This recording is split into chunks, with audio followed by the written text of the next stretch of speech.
இந்த அதிமுகவில் உள்ள மந்திரிகள் பூராவும் யோக்கியமானவர்களாக இருந்திருந்தால் அதிமுக ஏன் தோற்கடிக்கப்படுகிறது? அவர்களுக்கெல்லாம் மந்திரி பதவி தருகிறேன் என்று சொல்லி அவர்களை 24 பேரையும் வாக்களிக்க வைத்து தாவேக்காவுக்கு வாக்களிக்க வைத்து அவருடைய தேவையை நிறைவேற்றி கொண்ட பிறகு நீ யாரோ நான் யாரோ என்று சொல்லிவிட்டார். இன்னொருத்தன் வீட்டிலிருந்து இழுத்து கொண்டு வந்து தன்னுடைய தேவையை நிறைவேற்றி கொண்டு விட்டு பாதி வழியிலே விட்டு போகின்றவன் எவ்வளவு மட்டமானவனோ அவ்வளவு மட்டமானது தாவே. லீமா ரோசால தான் அதிமுகல இத்தனை பிளவுகள் ஏற்பட்டதா? ஆமா அவருடைய பணத்தால் விஜயபாஸ்கருக்கும் ஸ்ரீவிஷ்ணுபதி அங்கே சேர்த்துக்கொள்ள மறுக்கிறார்கள். அதனாலதான் ஏன் எங்களை அரவணைக்கவில்லை, ஏன் அரவணைக்க, நீ ஓடுகாலி, தாலியை வேண்டுமென்றால் அத்து போட்டு விட்டு போவாய், பிறகு திரும்ப வந்து அந்த தாலியை இன்னொரு முறை கட்டினால் என்ன என்று கேட்பாய். அதனாலே உன்னை போல ஓடுகாலிகளை வைத்துக்கொண்டு இந்த கட்சி எங்கே வளரப் போகிறது? திமுகவோடு சேருவதாக இருந்தாலும் ஒன்றும் சேரவும் இல்லை, கொள்ளவும் இல்லை. ஆனா அதுக்கான பேச்சு பேசினாங்கன்னு நடந்திருந்தால் என்ன, அதிமுக மட்டும் ஆட்சி செய்ய போகிறது, திமுக அதிலே பங்கேற்காது என்று சொன்னால் உனக்கு என்ன இது நட்டம்? அதை ஏற்றுக்கொள்ள முடியுமா? ஏன்னா திமுக நான் சொல்றேன், நாய் ஆதரிக்கிறது நரி ஆதரிக்கிறது, உனக்கு என்ன கவலை? ஆளப்போகுது. நீங்களெல்லாம் சொல்லுகிறீர்கள் ஏற்கனவே தோற்றது, பிறகு தோற்றது. இப்போ ஒன்றும் பிஜேபியை விட்டு தொலைக்காத வரையிலும் அதிமுகவினுடைய நிலை இதுதான் என்பது என்னுடைய கருத்து. முதலமைச்சருக்கும் பார்க்காமல் படிக்க தெரியாது, எதிர்கட்சி தலைவருக்கும் பார்க்காமல் படிக்க தெரியாது, ஒரே மாதிரி அமைந்திருக்கிறார்கள். அவருக்கும் ஒரு இளைஞர் சக்தி இருக்கிறது, அவருடைய பேச்சை ரசிக்கிறதுக்கான ஒரு கூட்டம் இருக்குன்னு சொல்றாங்க. இல்லை எல்லாம் பார்த்து படிப்பவர்கள். ஒன்றும் தெரியவில்லை, ஆட்சியும் தெரியவில்லை, எழுதி கொடுப்பதற்கு ஆள் இல்லை என்றால் முதலமைச்சர் வாய்மொழி மௌனமாக.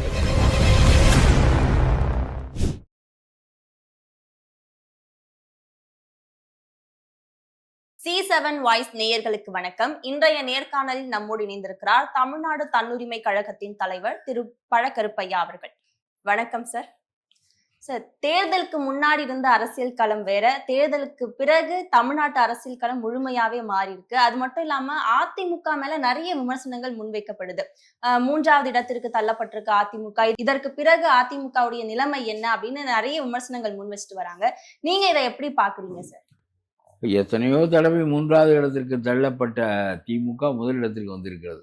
இதெல்லாம் ஒன்றும் எம்ஜிஆர் முதல் தேர்தலில் நுழைந்த போது திமுக 3வது இடத்துக்கு தான் போனது. திமுக அழிந்து விட்டதா, காங்கிரஸ் தான் காணாமல் போய்விட்டது. அதனால 3வது இடத்துக்கு போனார்களா, 4வது இடத்துக்கு போனார்களா, இவையெல்லாம் உருவாக்கப்படுகின்றவை. சில பத்திரிகைகள் அவர் போய்விட்டார், இவர் போய்விட்டார், கழிந்து கொண்டிருக்கிறது, இல்லாமல் போய்விட்டது, யாருமே இல்லை என்றெல்லாம் வரிந்து கட்டி கொண்டு எழுதுகிறார்கள். அதற்கேற்ப நான் சொல்கிறேன், CV சண்முகம், அந்த புதுக்கோட்டை கல்குவாரி விஜயபாஸ்கர், அவருக்கு பேரே கல்குவாரி விஜயபாஸ்கர் தான், இவர்களை தான் சொல்லுகிறார்கள் அரவணைத்து செல்லவில்லை, போகின்றவனையெல்லாம் போகட்டும் என்று விட்டு விடுகிறார். ஆகவே இந்த கட்சி கரைகிறது. நீ இன்னொருத்தரோடு ஓடி போய்விட்டாய், பிறகு உன்னை திரும்ப கூட்டிக் கொண்டு வைத்து கொண்டு கொஞ்சம் வேண்டும் என்று நீ சொல்லுகிறாய். அரவணைத்து போனால்தான் கட்சி வளரும் என்கிறாய். ஓடினால் என்ன, வந்தால் என்ன, மாற்றானோடு தெரிந்தால் என்ன, அவனுக்கு வாக்களித்திருந்தால் என்ன, திரும்ப எங்களை கூட்டிக் கொண்டு வைத்து, ஏன்னா அங்கே இடமில்லை என்று சொல்லிவிட்டான். கூட்டிக் கொண்டு ஓடியவன் ஒருவனுக்கு சொந்தமானவளை இன்னொருவன் கூட்டிக் கொண்டு ஓடினான். எடப்பாடிக்கு சொந்தமானவளை இன்னொருவன் கூட்டிக் கொண்டு ஓடினான். வந்து பீதாம்பரம் போர்த்தி, அவர்களுக்கு கை குலுக்கி, அவர்களுக்கு பட்டாடை எல்லாம் போர்த்தி, உங்களுக்கெல்லாம் மந்திரி பதவி தருகிறேன் என்று சொல்லி அவர்களை 24 பேரையும் வாக்களிக்க வைத்து தாவேக்காவுக்கு வாக்களிக்க வைத்து அவருடைய தேவையை நிறைவேற்றி கொண்ட பிறகு நீ யாரோ நான் யாரோ என்று சொல்லிவிட்டார். இன்னொருத்தன் வீட்டிலிருந்து இழுத்து கொண்டு வந்து தன்னுடைய தேவையை நிறைவேற்றி கொண்டு விட்டு பாதி வழியிலே விட்டு போகின்றவன் எவ்வளவு மட்டமானவனோ அவ்வளவு மட்டமானது தாவேக்கா.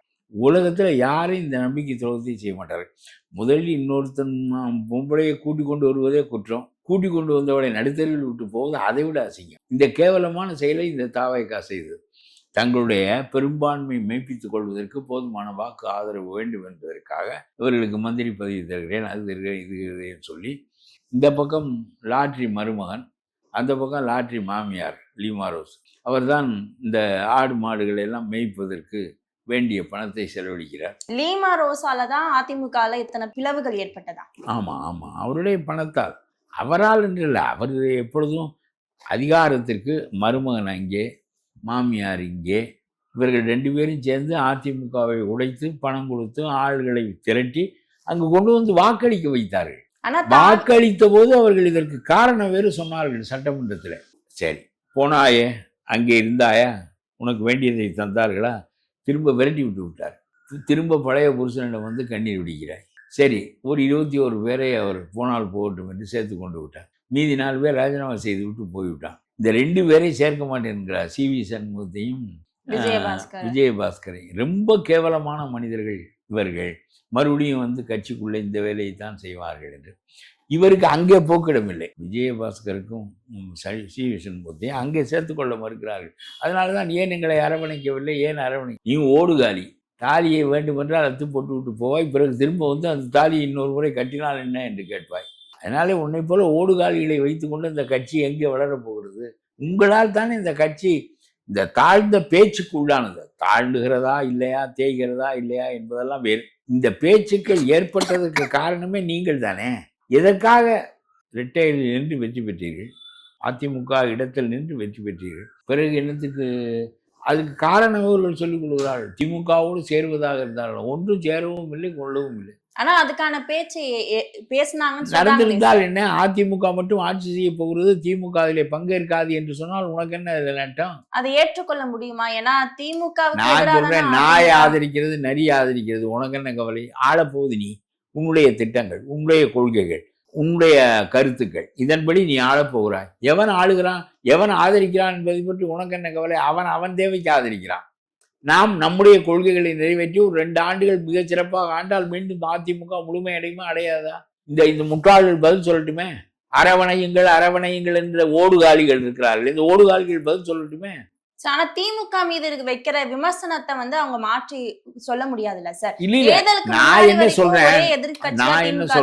என்ன சொல்றேன், திமுக இவர்களை ஆதரிக்க வேண்டிய தேவையில்லை. பகைப்புலமாக திமுகவும் அதிமுகவும் ஒன்றுக்கொன்று எதிராக இருந்த நிலையில் அதிமுகவை திமுக ஆதரிக்காது. இப்பொழுது 3வது ஒருவர் வந்துவிட்ட பிறகு அதிமுகவை நாங்கள் ஆதரிக்கிறோம் என்றவர்கள் அவர்களாக முன்வருகின்ற போது, நாம் போய் அந்த ஆதரவை கேட்காத போது, அந்த ஆட்சியில் பங்கு வேண்டும் என்று திமுக கோராத போது 47 பேர் வந்து நீங்கள் சுகமாக ஆள வேண்டியதானே. இந்த மாதிரி மாதிரி ஓடுகாலியும் மந்திரி ஆக்கியிருப்பாரு. நீங்கள் இருந்து எப்பொழுதுமே வந்து பிணந்தண்ணி ஓநாய்கள். நீங்கள் உங்களால் தான் அந்த கட்சி தோற்கிறது என்று சொல்கிறீங்க. எதனால் அந்த கட்சி தோற்கிறது? நீங்கள் எல்லாம் சொல்லுகிறீர்கள் ஏற்கனவே தோற்றது, பிறகு தோற்றது. இப்போ ஒன்று பிஜேபியை விட்டு தொலைக்காத வரையிலும் அதிமுகவினுடைய நிலை இதுதான் என்பது என்னுடைய கருத்து. இந்த பிஜேபியை விட்டு வாசனே வெளியேறுகிறார். இப்போ வாசன் என்ன பெரிய கட்சி? இவர் இந்த பிஜேபி அதிமுக கூட்டணியை விட்டு வெளியேறுவதற்கு இந்த பிஜேபியை வைத்துக்கொண்டு குதிரை ஓட்ட முடியாது என்று அவரே நினைக்கிறார். உங்களுக்கு என்ன என்று கேட்கிறேன். பிஜேபியை விட்டு வெளியே வர வேண்டும், நாம் தவறு செய்து விட்டோம், ஆகவே தேர்தலில் என்ன நாம் ஒற்றை இன்ஜின் தான் வைத்து நாம் ரயில் ஓட்ட போகிறோம் என்று சொன்னோம். அவர்கள் 2 இன்ஜின் வைத்து தான் ஓட்டுவோம் என்று சொன்னார்கள். பாஜகவின் மீது இந்த நாட்டில் பெரிய அருவருப்பு இருக்கிறது. ஆகவே அந்த அருவருப்பை போக்குவதற்காக எங்களுக்கு கூட்டணி தானே தவிர ஆளப்போவது நாங்கள் தான் என்று எத்தனை தடவை சொன்னாலும் ஒவ்வொரு தடவையும் இல்லை, நாங்கள் பின் என்ஜின் நாங்கள் தான் ஆளப்போகின்றோம், நாங்களும் அதில் பங்கு வைத்து தான் ஆள்வோம் என்று இவர்கள் சொன்ன காரணத்தினாலே பிஜேபி முதல் முறையாக தமிழ் மண்ணுக்குள் காலெடுத்து வைக்கப் போகிறது. அது ரொம்ப அந்த இந்துத்துவ கொள்கைகள் தமிழ் மொழி இனங்களுக்கு மாறானவை என்று சொல்லி மக்கள் பிஜேபியை தோற்கடிக்கிறார்கள். பிஜேபியோடு சேர்ந்து அதிமுகவையும் அடிக்கிறார்கள். இதற்கான காரணத்தை கண்டறிந்து சொல்ல 2 முட்டாள்களுக்கும் தெரியவில்லை. ஆனா அவங்களும் சொல்றாங்களே சார், ஆரம்பத்திலேயே நாங்க பாஜக கூட்டணியை எதிர்த்தோம், ஆனா இந்த முடிவை எடுத்தது இபிஎஸ் தான் அப்படின்றத அவங்க தரப்புல இருந்து சொல்றாங்க. அதெல்லாம் கிடையாது. வேலுமணி அங்கதான் குடியிருந்தார். இதெல்லாம் சும்மா இது சொல்லவில்லை, நீனா சொல்ற. எனக்கு அவர்கள் சொன்னது போல் தெரியவில்லை. அவர்கள் என்ன சொல்கிறார்கள் என்றால் அரவணைக்கவில்லை. அதாவது நான் கட்டினவனை விட்டு ஓடிவிட்டதை நீ பெரிய குற்றமாக நினைக்கிறாய். கொஞ்சம் பேரை சேர்த்து கொண்டு விட்டாய், எங்கள் 2 பேரையும் சேர்த்து கொள்ள மறுக்கிறாய். ஆகவே அரவணைத்தால் தான் கட்சி வளரும். நீ இருந்தபோது தானே தோற்றது. நீ இப்பொழுது புதிதாக வந்து எங்கே வெல்ல போகிறது? உங்களின் மீது உள்ள வெறுப்பினால் தானே மக்கள் அதிமுகவை தோற்கடிக்கிறார்கள். யார் காரணம்?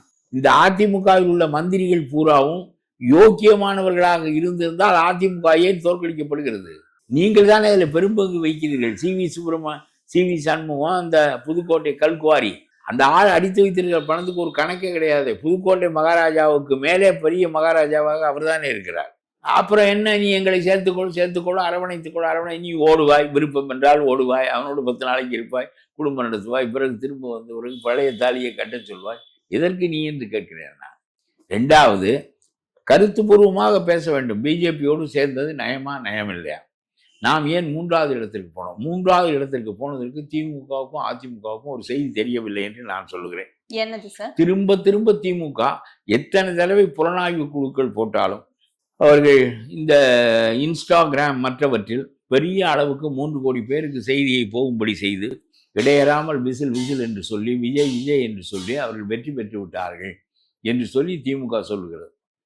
திமுகவும் சொல்லுகிறது, இவர்களும் சொல்லுகிறார்கள். நான் என்ன சொல்லுகிறேன் என்று சொன்னால், கழுதை என்று சொன்னாலும் உடனே கழுதையின் பக்கம் திரும்பி விடுவார்கள் என்றெல்லாம் இல்லை. அதுக்கு ஒரு காரணம் இருக்க வேண்டும். விஜய் வெற்றி பெற்றதற்கு ஒரு காரணம் இருக்கிறது. விஜய் காரணம் இல்லை. விஜயினுடைய சினிமா கவர்ச்சி காரணம் இல்லை. விஜய்க்கு ஆளும் கிடையாது, பேரும் கிடையாது. வேறு கட்சிகளிலிருந்து ஓடி வந்தவனையெல்லாம் ஒரு வேட்பாளர்கள் ஆக்கினார். அது மட்டுமல்ல, அவருடைய கட்சியில் இருந்தவனே இந்த புசி மாதிரி ஒரு 4 பேர் தவிர மற்றவர்கள் எல்லோரும் இரவல் வாங்கப்பட்டவர்கள் தான், இரவோடு இரவாக வந்தவர்கள் தான், மாற்று கட்சிக்காரனிடம் பணம் வாங்கி கொண்டு படுத்து கொண்டவர்கள் தான், வேலை பார்க்காமல். அவனை எம்எல்ஏயாக ஆக்கி மந்திரியாக ஆக்கிவிட்டார்கள் மக்கள். எதனால்? மக்கள் 50 ஆண்டுகளாக உங்களுடைய ஊழலிலே, புளுத்து போன ஊழலிலே நொந்து போயிருக்கிறார்கள். தாசில்தார் ஆஃபீஸுக்கு போனால் காசு கொடுக்க வேண்டும், பத்திரம் பதிய போனால் பல 1000 ரூபாய் கொடுக்க வேண்டும். நீ விற்கிறாய், நான் வாங்குகிறேன், நாம் 2 பேருக்கும் நீ பணத்தை பெற்றுக்கொள்கிறாய், நான் கொடுக்கிறேன், இடத்தை நான் பெற்றுக்கொள்கிறேன். இதில் ரிஜிஸ்ட்ராருக்கு அந்த நாய்க்கு என்ன வேலை? அந்த நாய் இவனுக்கு மந்திரிக்கு ஒரு 2 கோடி ரூபாயை கொடுத்து விட்டு இந்த நாய் நம்மை நக்கி கொண்டிருக்கிறது. இந்த ரிஜிஸ்ட்ரார் நாய் எங்கு பார்த்தாலும், தாசில்தாரிடம் போய் ஒரு காரியத்திற்கு போனால் காசு கொடுக்க வேண்டும், பத்திரப்பதிவுக்கு போனால் காசு கொடுக்க வேண்டும். கல்குவாரி என்றால் 10 ரூபாயை வரவு வைப்பார்கள், 10,000 ரூபாயை அடித்து விடுவார்கள். அப்புறம் ஒருவன் சிறைக்கு போனால் அவனை சிறையிலேயே மந்திரியாக்குவது செந்தில் பாலாஜியை.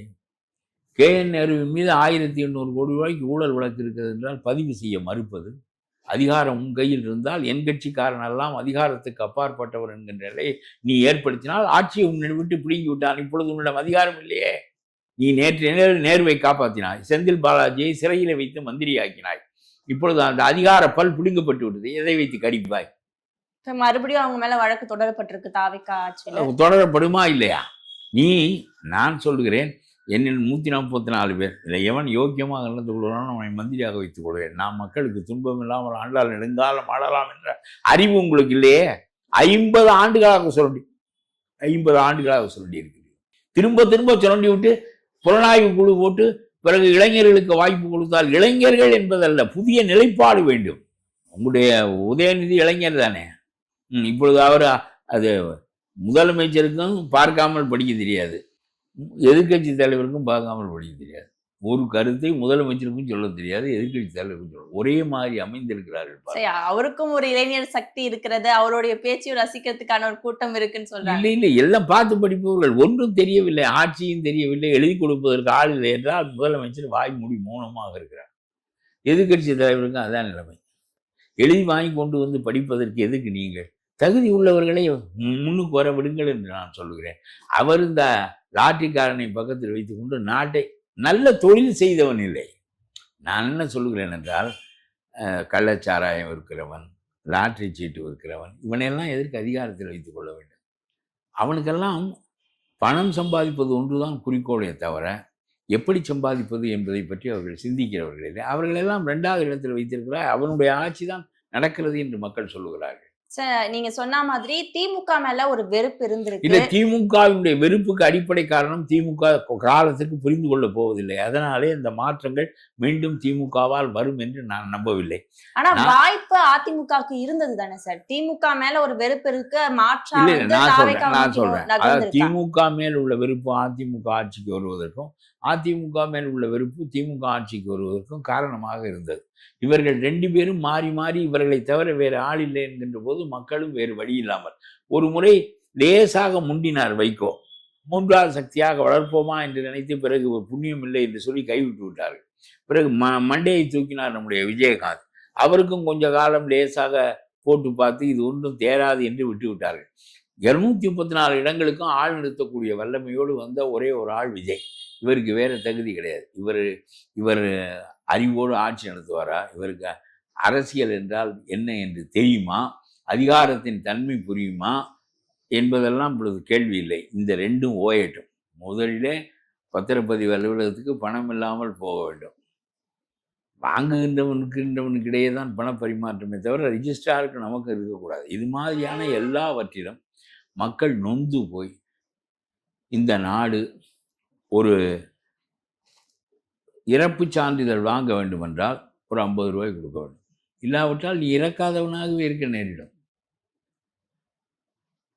இப்போ இந்த நிலைமைகளெல்லாம் ஒழிய வேண்டும் என்று மக்கள் நினைத்தார்கள். அதனால ஆகவே தாவேக்காவுக்கு வாய்ப்பு தாவேக்காவுக்கு கொடுத்தாங்க. வாக்களித்தார்கள். தாவேக்கா தூய்மையாக இருக்குமா இல்லையா என்பதை காலம் சொல்லும். Okay sir. தொடர்ந்து பல்வேறு தகவல்களை பகிர்ந்து கொண்டதுக்கு நன்றி சார். சரியா இருந்துச்சுல்ல?